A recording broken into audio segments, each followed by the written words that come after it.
Welcome to my YouTube channel. मेरे इस YouTube channel में आप सभी लोगों का स्वागत है।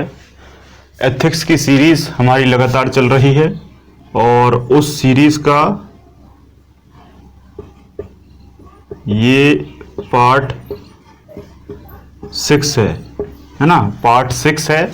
आज के इस पार्ट 6 में हमारा जो टॉपिक है वो है सत्यनिष्ठा, है ना। सत्यनिष्ठा काफ़ी इम्पोर्टेंट होता है जीवन में, और सामान्य जीवन में भी इसको अप्लाई करना काफ़ी इम्पोर्टेंट होता है। और साथ में लोक प्रशासन में जो लोक सेवक है उसके लिए ये जरूरी होता है कि उसके अंदर क्या हो, सत्यनिष्ठा हो। अगर उसके अंदर सत्यनिष्ठा नहीं होती तो उसके साथ साथ बहुत सारे लोग इससे प्रभावित होते हैं, पूरा डिस्ट्रिक्ट प्रभावित हो जाता है ना। उसके एक डिसीजन से लाखों लोग, हजारों जो लोग हैं वो अपने लाभों से वंचित हो जाते हैं। ठीक है, तो इसी कारण इसको मेंस में रखा गया है। और इस तरीके से जैसे पिछली क्लास में मैंने अभिप्रेरण को समझाया, आज सत्यनिष्ठा का टॉपिक है। ऐसे बहुत सारे एथिकल वैल्यू होते हैं, नैतिक तथ्य होते हैं जो हमारे अंदर विद्यमान होना चाहिए, है ना। इसी कारण इसको आपके सिलेबस में जोड़ा गया है। तो पहले हम बेसिकली परिभाषा देख लेते हैं। यहाँ पर लिखी हुई है, यह एक सार्वभौमिक विचारधारा है जिसमें व्यक्ति पूर्णतः तन मन धन एवं वचन से पूर्णतः अपने कर्तव्य पर अडिग रहता है, जिसकी कथनी और करनी समान होती है, किसी भी प्रकार का अंतर नहीं होता, एवं किसी के लिए पक्षपात नहीं करता, बल्कि मन और व्यवहार से पूर्णतः अपने कर्तव्य के लिए समर्पित और सुसंगत होता है। ये तकनीकी भाषा है जिसको आपको एग्जाम में लिखना है।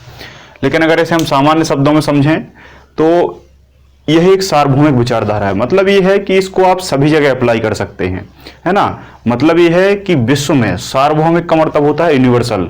तो यूनिवर्स में जितने भी व्यक्ति हैं ये सभी के अंदर होना चाहिए। होती सब में है। अंतरात्मा की अगर आप बात करें, अगला टॉपिक आएगा अंतरात्मा।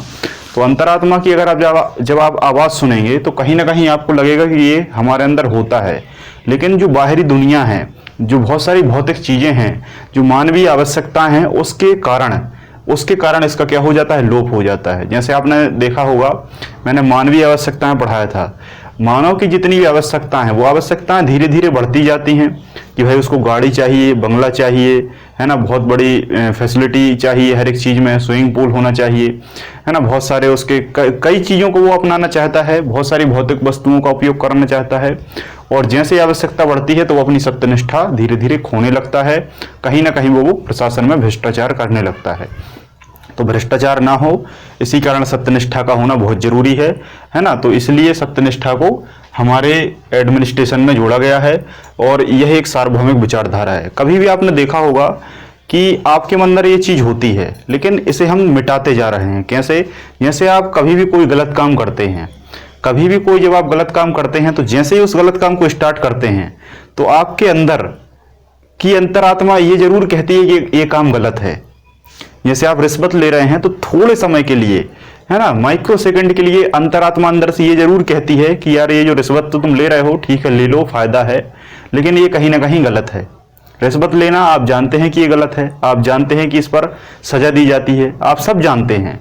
क्यों जानते हैं? क्योंकि आपके अंदर भी सत्यनिष्ठा है, लेकिन उसको आप क्या है, बार बार दबा रहे हैं।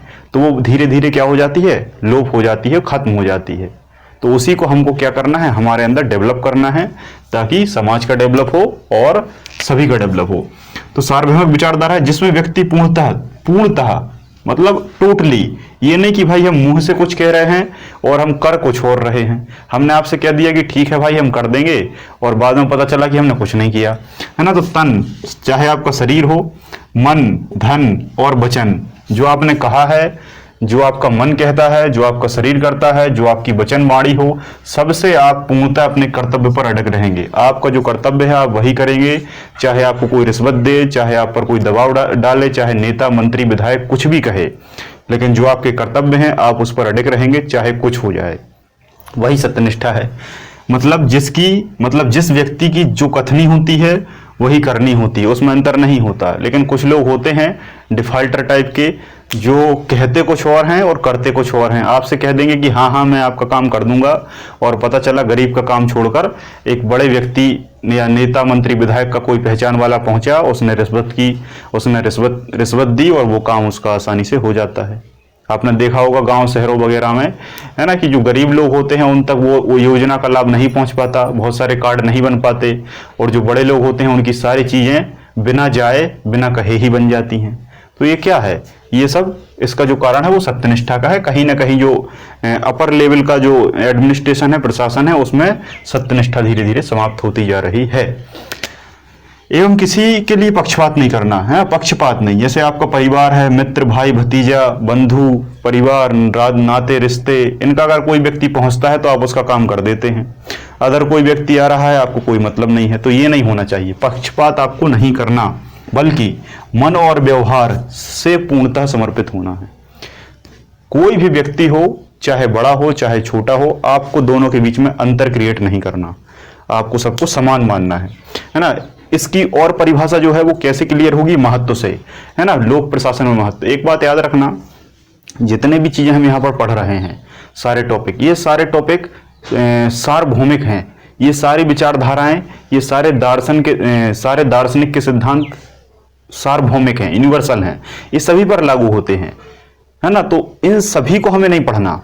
इन सभी को जब आप पढ़ेंगे तो बहुत ज्यादा आप फंस जाएंगे, उलझ जाएंगे, और एक बहुत बड़ा ब्रॉड सिलेबस हो जाएगा, है ना, जो कि दर्शन शास्त्र के अंतर्गत आता है। ये दर्शन शास्त्र का एक छोटा सा चैप्टर है। तो आपको केवल जितने भी फैक्ट पढ़ने हैं वो आपको केवल आपके पीएससी के आधार पर ही पढ़ने हैं या यूपीएससी के आधार पर ही पढ़ने हैं। कारण क्या है, क्योंकि जैसे सत्यनिष्ठा है ये सभी के अंदर होती है, लेकिन आपको केवल लोक प्रशासन की सत्यनिष्ठा को समझना है कि लोक प्रशासन में जो लोक सेवक है उसको कौन कौन से पैरामीटर पर सत्यनिष्ठा की बात याद रखनी है। आम व्यक्ति से हमें कोई लेना देना नहीं है, क्योंकि यहां पर हम आम व्यक्ति नहीं बना रहे, यहां पर हम एक लोक सेवक को बना रहे हैं। तो लोक सेवक मतलब लोक प्रशासन में सत्यनिष्ठा, लोक प्रशासन में अंतरात्मा, जितने भी टॉपिक है ना उनमें सब में लोक प्रशासन लगा हुआ। लोक प्रशासन में मानवीय आवश्यकताएं, मानवीय आवश्यकताएं तो गरीब व्यक्ति की भी होती हैं, रोटी, कपड़ा और मकान, तो उसको हमें नहीं पढ़ना। लोक प्रशासन में जो मानवीय आवश्यकता है, जैसे गाड़ी, बंगला, रिश्वत, तो उनकी कमी हो, तो लोक प्रशासन में इन सारी चीजों को हमें देखना है ना। तो लोक प्रशासन में महत्व क्या है, जन कल्याण की संकल्पना। सबसे पहले आपके अंदर एक ही संकल्प होना चाहिए कि जन मतलब सभी जन, कोई भी प्रकार का व्यक्ति हो, सबका आपको क्या करना है, कल्याण करना है, और एक लोक कल्याणकारी साम्राज्य की स्थापना करना है। समय समय पर सभी योजनाएं, योजना का मतलब जो भी कार्य आए वो समय पर हो जाए, है ना, दूसरा महत्व। तीसरा महत्व, ये आपको पॉइंट्स में लिखना है, बुलेट पॉइंट्स करके आपको नोट्स बनाने हैं, है ना। जिस तरीके से मैंने यहाँ लिखा है, यहाँ मैंने जगह कम होने के कारण थोड़ा सा कॉन्ट्रैक्ट कर दिया है, आपको ये सब पॉइंट्स वाइज लिखना है और जगह छोड़ छोड़ कर लिखना है, ताकि आप एग्जाम के समय पर काफी अच्छे से रिवाइज कर सकें। जिसका हक उसी को मिलना चाहिए, है ना। जिसका जो हक है, अधिकांश तौर पर आपने देखा होगा गरीबों के लिए नहरों का पानी पहुंचता है, नलकूपों का पानी पहुंचता है ना, किसानों के लिए, तो वो वहां नहीं पहुंच पाता, वो फैक्ट्रियों में पहुंच जाता है। तो फैक्ट्रियों के जो करोड़पति व्यक्ति होते हैं वो लोक प्रशासन को पैसा दे देते हैं, और वो वहां पर साइन करके टेंडर वगैरह जो भी है वो बड़े लोगों के पास पहुंच जाता है, और जो गरीब किसान मजदूर हैं उनके वो सारे हक छिन जाते हैं। तो ऐसा बिल्कुल नहीं होना चाहिए, जिसका हक उसी को मिले। भाई भतीजावाद, परिवार, मित्र, रिश्तेदारी पर बिल्कुल लगाम लगनी चाहिए। सभी को समान काम समय समय पर। शासन एवं जनता के बीच विश्वसनीयता, है ना। आप देख रहे हैं कोई भी व्यक्ति से अगर आप पूछेंगे तो 99% लोग भ्रष्ट होते हैं। जनता से जब भी आप पूछने जाएंगे तो वो एक ही बात कहते हैं, भैया वहां जाके कुछ काम नहीं होगा, आप तो पैसा दे दो और आपका काम करवा लो। आरटीओ में लाइसेंस बनना है तो उसके लिए रिश्वत देना पड़ती है। आप कितना बार देखते हैं कि आप जाते हैं, लाइन में लगते हैं, फॉर्म जमा करते हैं, कुछ नहीं होता है, लेकिन अगर आप थोड़ा सा पैसा दे देते हैं दलाल को तो वो काम जल्दी से बन जाता है। कास्ट सर्टिफिकेट बनवाना हो, इनकम सर्टिफिकेट बनवाना हो, डोमिसाइल सर्टिफिकेट बनवाना हो, मैं किसी और की बात नहीं करता, मैं अपने खुद के एक्सपीरियंस के आधार पर बताता हूँ। जब मैं छोटा था, स्कूल में था, तो जो कास्ट सर्टिफिकेट है उसके लिए मैंने काफ़ी पापड़ बेले। कई बार मैंने फॉर्म को फिलअप किया, उसका फॉर्म काफ़ी बड़ा होता है, बहुत सारे लोगों के साइन कराए, और ऐसा एक बार नहीं कई बार कराया, कई बार उसको तहसील में जमा करवाया, आज तक वो कास्ट सर्टिफिकेट नहीं बना था। एक बार पैसे दिए, वो काम आसानी से हो गया। ऐसा क्यों होता है? क्योंकि लोक प्रशासन में सत्यनिष्ठा का अभाव हो चुका है। तो ये सारी चीज़ों को हमें क्या करना है, खत्म करना है, इसी कारण इसको सिलेबस में जोड़ा गया है।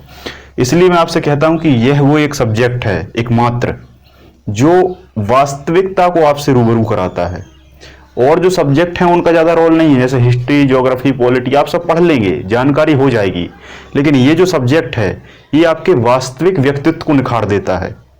इसका सीधा संबंध है, जब आप कुर्सी पे जाके वहां बैठेंगे, मैं उसकी बात नहीं करता, अब आपके सामान्य जीवन में भी आप परिवार में देख लें, किसी से बात करना है या किसी से कुछ देखा होगा आपने, परिवार में कुछ लोगों पर विश्वास होता है, कुछ लोगों पर बिल्कुल विश्वास नहीं होता। ऐसा क्यों होता है? क्योंकि उनमें ये सब पैरामीटर्स किसी में विद्यमान होते हैं, किसी में नहीं होते। बात समझ में आ रही है? तो बस वही है। आर्थिक, राजनीतिक, सामाजिक, किसी भी प्रकार से जनता के साथ आपको न्याय करना है, किसी भी प्रकार से आपको उनके साथ अन्याय नहीं करना है, प्रशासन का सही से संचालन करना है। हम कुछ प्रकारों की बात करते हैं तो सबसे पहला प्रकार है बौद्धिक सत्यनिष्ठा। बौद्धिक सत्यनिष्ठा का शब्द सुनकर आपके दिमाग में तुरंत आ रहा होगा कि आपकी बुद्धि के आधार पर, आपके इमोशन के आधार पर, आपके ईक्यू के आधार पर आपकी सत्यनिष्ठा कैसी होनी चाहिए। ईक्यू के आधार पर, जैसे मान लो कभी आपने देखा होगा कि आप लोक प्रशासन हैं, लोक प्रशासक हैं, लोक प्रशासक होने के आधार पर आपके अंदर सत्यनिष्ठा है। लेकिन कभी कभी क्या होता है, आप फ्रस्ट्रेट हो जाते हैं, कभी कभी आप फ्रस्ट्रेट हो जाते हैं, आप बहुत ज़्यादा थके हैं, आप या बीमार हैं, या आपका किसी से झगड़ा हो गया है, या पारिवारिक समस्याएं हैं, इन सब से आप जूझ रहे हैं और आप जाकर वहाँ पर ऑफिस पहुँचे और ऑफिस में आपसे काम करवाने कोई गरीब आया और आपने उसको भगा दिया या उसका काम नहीं किया।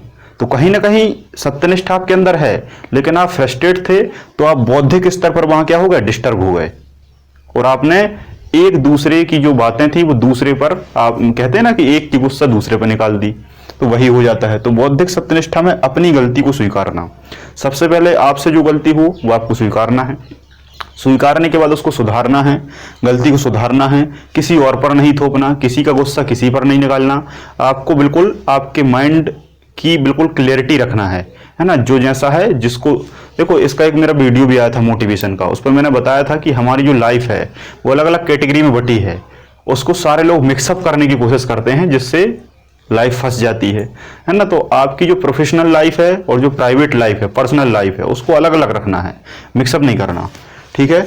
दूसरा जो प्रकार है वो है नैतिक सत्यनिष्ठा। नैतिक सत्यनिष्ठा में मतलब आपका जो नैतिक है, आपके जो सही काम है, मतलब मूल्यांकन का मतलब है किसी भी सिचुएशन को हैंडल करना। जब किसी भी सिचुएशन को आप हैंडल करते हैं तो कई बार आपने देखा होगा जो लोक सेवक होते हैं वो अपने आप को सब कुछ समझ लेते हैं। वो ये समझते हैं कि अब तो हमने एग्जाम निकाल लिया है, अब हम प्रशासक बन चुके हैं, अब हमारे मन में जो आएगा सो हम वही करेंगे। ये सबसे बड़ी गलती होती है। वो कभी एक अच्छा लोक सेवक बन ही नहीं सकता जिसके अंतर्गत नैतिक सत्यनिष्ठा नहीं है। नैतिक का मतलब होता है सही, है ना, वास्तविक रूप से सही, अंतरात्मा के आधार पर सही काम। अगर आप किसी भी केस का मूल्यांकन कर रहे हैं और उसमें आपको कुछ विचार मिलते हैं, कुछ सबूत मिलते हैं, कुछ तथ्य मिलते हैं, कोई व्यक्ति कुछ कहना चाहता है, अपनी राय व्यक्त करना चाहता है, और आप क्या कर रहे हैं, आप किसी की बात नहीं सुन रहे, आप किसी की बात नहीं सुन रहे, बस आप अपनी दिए जा रहे हैं कि नहीं ये ऐसा है तो ऐसा रहेगा, ये ऐसा है तो ऐसा रहेगा, मैंने ऐसा किया था, मेरा ये एक्सपीरियंस है। कुल मिलाकर अपने विचारों को वहां प्रकट कर रहे हैं, सामने वाले की बात बिल्कुल भी नहीं सुन रहे। ऐसा कई मूवियों में आपने देखा होगा, बहुत सारे अधिकारी होते हैं जो भ्रष्ट होते हैं, और एक जो हीरो होता है, जो सत्य अधिकारी होता है, वो अपनी बातें कहता है कि इस केस में ऐसा नहीं ऐसा है, लेकिन जो सीनियर अधिकारी है वहां से उसका दबाव आता है कि नहीं बेटा तुमको ऐसा नहीं ऐसा करना है। तो कुल मिलाकर अपने विचारों को थोपना और उन्हीं के आधार पर मूल्यांकन करना, तो ऐसा बिल्कुल नहीं करना। अपने विचार देखना है, अपने तथ्य देखना है, उसके विचार देखना है, सामने वाले के तथ्य देखना है, दोनों को सुनना है, दोनों को ऑब्जर्व करना है, दोनों को मर्ज करना है, फिर उसके बाद डिसीजन लेना है, ठीक है। तो कुल मिलाकर अपना जो विचार है उसके विचार के साथ दूसरे के विचार को भी मर्ज करके, दूसरे के विचारों को समावेशन करके मूल्यांकन करना। तीसरा है व्यापारिक सत्यनिष्ठा। व्यापारिक सत्यनिष्ठा जो है ये सामान्य तौर पर बहुत सारे प्रकार की होती है ना। मुख्य रूप से दो ही सत्यनिष्ठाएं आपको याद रखनी है। व्यापारिक में अलग अलग व्यापार हैं, जैसे डॉक्टर है, वकील है, दुकानदार है, तो इनकी सत्यनिष्ठा अलग होती है। जैसे डॉक्टर का हम एग्जाम्पल लें तो डॉक्टर मतलब चिकित्सकीय सत्यनिष्ठा। अगर आप सोचिए डॉक्टर के अंदर अगर सत्यनिष्ठा नहीं होगी तो क्या होगा। खैर आजकल तो ये होने लगा है कि डॉक्टर लोगों का मेडिकल से कमीशन फिक्स रहता है। आपको बीमारी एक है, आपकी जांच एक होना है, आपकी 10 जांच करा दी। आपको दवाई एक देना है, साथ में 10 दवाई दे दी, जो नुकसान नहीं करेंगी लेकिन जो फायदा भी नहीं करेंगी। फायदा की कुल एक टैबलेट है, तो उनका कमीशन बनता है ना मेडिकल से। तो ये आजकल हॉस्पिटलों में बहुत ज़्यादा हो रहा है। तो डॉक्टर और मरीज के बीच में सत्यनिष्ठा होना बहुत ज़रूरी है। डॉक्टर को समझना है कि यार कोई भी व्यक्ति अपने जीवन में कैसे पैसे कमाता है। आपका जो दायित्व है, आपका जो टारगेट है, आपका जो लक्ष्य है, वो पैसा कमाना नहीं है बल्कि मरीजों को बचाना है। हाँ, इस चीज़ को समझना चाहिए। वकील का जो मुवक्किल होता है, जो व्यक्ति आता है केस लड़वाने वकील से, तो उनके बीच में भी कहीं ना कहीं क्या होता है कि जो आम नागरिक है वो आईपीसी सीआरपीसी की धाराओं को नहीं जानता। तो कोई सामान्य धारा है लेकिन उससे फिर भी बहुत ज़्यादा पैसे ले लिए जाते हैं वकीलों को, आपने देखा होगा। दुकानदार ग्राहक के बीच में, जैसे कोई बेचारा अनपढ़ है ना, और वो ग्राहक दुकान पे जाता है किसी भी चीज़ को परचेस करने, तो दुकानदार उसको भोला भाला समझ के या अशिक्षित समझ के कम की चीज़ अधिक में दे देता है ना। और कई बार आपने देखा होगा कि इमरजेंसी में, जैसे अभी कोरोना का जो सत्र था, कोरोना के सत्र में जितनी भी चीज़ें हैं सभी चीज़ें अनैतिक रूप से बिकी हैं। ये बात आप खुद जानते हैं। कोरोना के काल में सारी चीज़ें अनैतिक रूप से बिकी हैं। तो कुल मिलाकर दुकानदार और ग्राहक के बीच में जो व्यापारिक सत्यनिष्ठा थी वो बिल्कुल जीरो हो चुकी थी। अभी कोरोना के 3 महीने के समय में व्यापारिक सत्यनिष्ठा जीरो हो चुकी थी। कुल मिलाकर जो वस्तु है जितने दाम पर बेचना है हम बेचेंगे, 5-5 गुने 10-10 गुने दामों पर उस चीज को बेचा गया है। ग्राहक आया, दुकानदार ने कहा भाई लेना हो तो लो, इतने की कीमत है, तो बेचारा मरता क्या ना करता। तो ये सब धन गलत है। आप दुकानदार हैं, आपने उस चीज को खरीदा है, तो आप भी समझिए कि अगर आप उसके स्थान पर होते तो आप क्या करते। एक और टॉपिक है इसमें एथिक्स में, वो मैं आपको बताऊंगा कि आपको हमेशा किसी भी काम को जब भी करें, जब आप हमेशा सामने वाले के स्थान पर अपने आप को रख के देखें। आप ऐसा करेंगे, आपके सारे जितने भी विचार हैं, थॉट हैं, वो क्लियर हो जाएंगे, है ना। तो ये सारी चीजें होती हैं। लास्ट में एक कथन के साथ हम इसको खत्म करेंगे। ये सब तो आपको लिखना ही है, लेकिन अगर आप कथन लिख देते हैं तो उससे क्या है, देखो इतना जो डाटा है ये तो सभी लोग लिखेंगे। सभी लोग का मतलब ये है कि आपका कंपटीशन 5 लाख या 10 लाख व्यक्तियों से नहीं है। आपका कंपटीशन है केवल 10,000 व्यक्तियों से या 5,000 व्यक्तियों से जो टॉप क्वालिटी के हैं। तो टॉप क्वालिटी के 5,000 जो व्यक्ति होते हैं, जो मेंस के लिए चुने जाते हैं, मेंस के लिए तो खैर 15,000 व्यक्ति चुने जाते हैं, तो जो 15,000 हैं उनको ये सब कुछ आता है। 15,000 मेंस के लिए चुने जाते हैं, उसमें से 5,000 जो लोग हैं उनको सब कुछ आता है, जो इंटरव्यू के लिए क्वालिफाइड होते हैं। तो उनमें से ये बहुत सारे लोग ये सब लिखेंगे, तो वहां एक नंबर भी, वहां एक पॉइंट भी बहुत ज्यादा मायने रखता है। तो एक कथन आप लिखेंगे, आपको 1 नंबर ज्यादा मिल जाएगा और आपकी एक रैंक बढ़ जाएगी। हो सकता है आप एनटी से सीधे डीएसपी हो जाएं या डीएसपी से सीधे डीसी बन जाएं, तो बहुत बड़ा अंतर क्रिएट हो जाता है। तो एक कथन आपको लिख देना है विवेकानंद का। स्वामी विवेकानंद जी का कथन ये है कि सत्य के लिए किसी भी वस्तु की बलि दी जा सकती है।